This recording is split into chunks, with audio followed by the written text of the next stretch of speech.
Hi friends, this is Sarah from Crafting and Relaxing. Welcome, and I want to start with this is not a tutorial.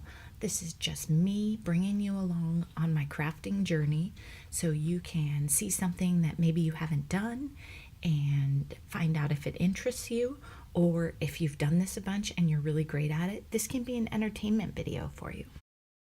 In this section right here, I am preparing what's called a dirty pour. So I put all the paint in one cup, and then many people would just take the cup and pour it in the center of the canvas, but I saw some with some zigzag patterns, so I wanted to try that. My friend really wanted, one of my local crafty friends really wanted to do paint pouring, and I have the space for it, and I've been collecting acrylic paints over the years, so we decided, you're gonna have dog background noise today, sorry. So we decided to do a couple different days of paint pouring. This video is all from our very first day, so you can see I finished that, and then I came back in with the heat tool because I read somewhere that that would help with cell creation. I don't know if it does. Maybe that's not a good idea. The concept of cell creation is that when you pour the paint, then it gets these really cool, like bubble active things. They kind of look like geodes and rocks. There's another one my friend's pouring across from me, and she did hers where she just took a dirty pour cup and turned it upside down. And then I probably had the most fun that day making prints with the paint that we wasted. And I will tell you, our paint was a little thick. That's why my prints turned out so amazing the first day. So the second day, we thinned our paint better, and my prints aren't as good now, but it was fun.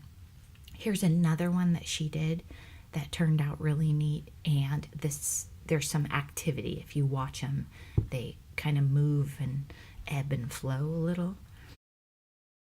Those are my friends. You can tell the variety in hers, and mine always have blue. Now this one is called a bottle pour. This is sped up a lot because I know you know how to mix paint, and I didn't measure, and you shouldn't get my ratios anyway. But you cut off the bottom of a soda or water or whatever bottle you like the pattern on. They have different numbers of nodules. And I saw a video of somebody who did this, and it was like an amazing tropical flower look. You will see at the end, mine is not an amazing tropical flower look. And when you pour, this section is sped up about 5 times. So when you pour, you need to do it slow and carefully. That bottle is not just paint, that's pre-mixed with a bunch of water and I don't know what else in there. The first day we used a silicone spray, kind of like WD-40, to try and get cell creation. It didn't really work. I don't know if we didn't use enough. I think we also didn't thin our paints enough. The second day we had more success, and we have another day coming up. If you watch my Instagram account, you know this video is pretty old. It takes a lot of editing because I was covered in paint, and so was she, so we just started the camera and then let it run for hours, so there was a lot to edit. And our projects weren't exactly show-worthy, but I just wanted to share with you so you could see what it looks like. It is really fun to watch and see as you're pouring over this bottle how this is going to turn out and get an idea.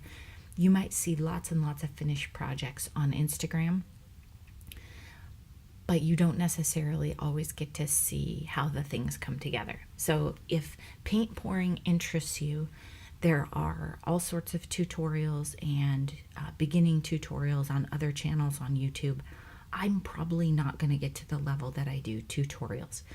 The second week, we did it a couple different weekends. That's what we do. Then we just shut the door in the shop and leave the stuff to dry because this isn't the kind of thing. And you can see in that orange paint right there how it's getting all those little nodules and dots. That is the creation of cells, and that's pretty cool.